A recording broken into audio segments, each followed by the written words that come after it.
Hello everyone. तो guys, आज की इस न्यू वीडियो में हम लोग क्लास 10th इकोनॉमिक्स का एक बहुत ही इंपॉर्टेंट चैप्टर को कवर करने वाले हैं, जिसका नाम है sectors of the Indian economy. तो चलिए हम लोग अपने इस वीडियो को शुरू करते हैं। हमारे आसपास हर वक्त कोई ना कोई इकोनॉमिक एक्टिविटी चल रही होती है और इन्हें समझने के लिए हम इन्हें 3 मेन ग्रुप्स या सेक्टर्स में क्लासिफाई करते हैं। फर्स्ट है प्राइमरी सेक्टर। जब हम नेचुरल रिसोर्सेज का डायरेक्ट यूज करके कुछ प्रोड्यूस करते हैं तो वो प्राइमरी सेक्टर में आता है, जैसे कॉटन की खेती करना या डेयरी फार्म चलाना जहां मिल्क प्रोड्यूस होता है, क्योंकि सारे बाकी प्रोडक्ट्स का बेस यहीं से बनता है, इसीलिए इसको एग्रीकल्चर या रिलेटेड सेक्टर भी कहते हैं। सेकंड है सेकेंडरी सेक्टर। ये स्टेप 2 है। यहाँ नेचुरल प्रोडक्ट्स को मैन्युफैक्चरिंग के थ्रू नई फॉर्म दी जाती है, जैसे खेत से आई कॉटन से फैक्ट्री में कपड़ा बनाना या शुगर केन से शुगर बनाना। क्योंकि ये इंडस्ट्री से जुड़ा है, इसको हम इंडस्ट्रियल सेक्टर भी कहते हैं। थर्ड और लास्ट है टर्शियरी सेक्टर। ये सेक्टर खुद कोई सामान प्रोड्यूस नहीं करता, बल्कि ऊपर के दोनों सेक्टर को सपोर्ट करता है, जैसे फैक्ट्रीज का सामान ट्रक से मार्केट ले जाना, बैंक से लोन लेना या कम्युनिकेशन करना। ये सब टर्शियरी सेक्टर के अंदर आते हैं। डॉक्टर्स, टीचर्स और IT कॉल सेंटर्स भी इसमें आते हैं। इसे सर्विस सेक्टर भी कहा जाता है। और हाँ, ये तीनों सेक्टर्स एक दूसरे पर फुल्ली इंटरडिपेंडेंट होते हैं। अब आप सोचिएगा, भाई देश में इतनी सारी चीजें बन रही हैं, इन सबको काउंट कैसे करें? इसके लिए इकोनॉमिस्ट ने एक ट्रिक निकाली। हम सिर्फ फाइनल गुड्स एंड सर्विसेज की वैल्यू काउंट करते हैं। मतलब अगर एक बिस्किट 80 रुपीज का बिक रहा है तो हम उसमें यूज हुए आटे या शुगर का वैल्यू अलग से ऐड नहीं करते, क्योंकि उनकी वैल्यू पहले ही उस 80 रुपीज में इंक्लूडेड होती है। अब देश के इन तीनों सेक्टर्स की फाइनल प्रोडक्शन वैल्यू को ऐड करके मिलता है ग्रॉस डोमेस्टिक प्रोडक्ट या GDP, जो बताता है कि एक देश की इकोनॉमी कितनी बड़ी है। आजकल इंडिया में ग्लोबल प्रैक्टिसेस मैच करने के लिए ग्रॉस वैल्यू एडेड का भी यूज होता है। अब इंडिया के डाटा पर आते हैं। 1977-78 से लेकर 2017-18 तक का डाटा एक बहुत बड़ा शिफ्ट दिखाता है। इन 40 सालों में सबसे ज्यादा ग्रोथ टर्शियरी सेक्टर में हुआ है और आज ही इंडिया का सबसे बड़ा प्रोड्यूसिंग सेक्टर बन चुका है। इसके 4 मेन रीजंस हैं। फर्स्ट, हॉस्पिटल्स और स्कूल्स जैसी बेसिक सर्विसेज की डिमांड अब बढ़ चुकी है। सेकंड, एग्रीकल्चर और इंडस्ट्री के ग्रो होने से ट्रांसपोर्ट और ट्रेड की डिमांड बढ़ी है। थर्ड, लोगों की इनकम भी बढ़ गई तो उन्होंने बाहर का खाना, टूरिज्म और शॉपिंग शुरू कर दिया।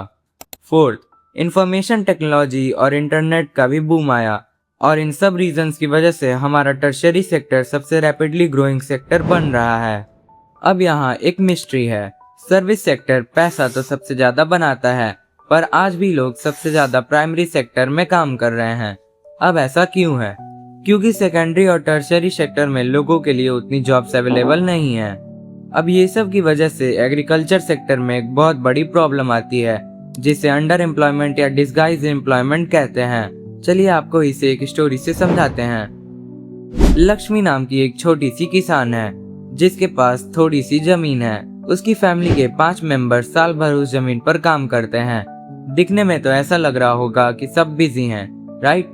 लेकिन असली में उनकी मेहनत डिवाइड हो रही है।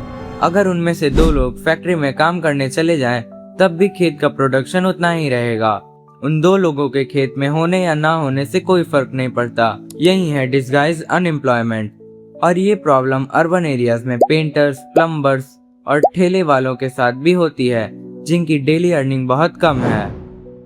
अब आप लोग के मन में कुछ क्वेश्चंस अराइज हो रहे होंगे कि आखिर इस बेरोजगारी का सॉल्यूशन क्या है और हम एम्प्लॉयमेंट कैसे बढ़ा सकते हैं। सो इसका आंसर ध्यान से सुनिएगा। सबसे पहले हम लोग इसके शॉर्ट टर्म सॉल्यूशंस की बात करते हैं। तो हमारी सरकार बैंक्स के थ्रू सस्ते लोन दे सकती है या इरिगेशन के लिए वेल्स और डैम्स भी बनवा सकती है, ताकि लक्ष्मी जैसे और छोटे किसानों को काम मिले।